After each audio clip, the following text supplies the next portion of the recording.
tere, mõnusat pühapäeva hommikut, ilusat naistepäeva kõikidele naistele, kes minu kanalit kuskilt pidi kuulavad või näevad.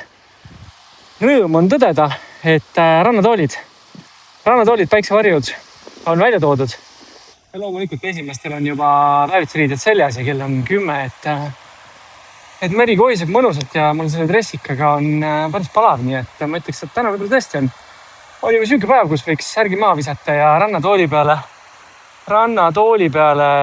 pikali visata, vaata kas ujujaid on, isegi on.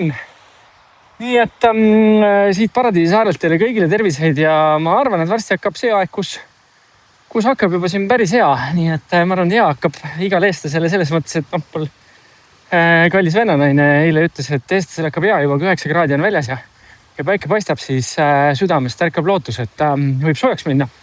Ja muru hakkab paistma siis siin, ma arvan, kui on juba 25 ja päike päriselt sirab ja kõik hakkavad päikest võtma, ma arvan, siis hakkab sissepoole tulijale väga hea siia tulla, nii et ma arvan, et varsti on see hetk ja nautige naistepäeva. Tšau!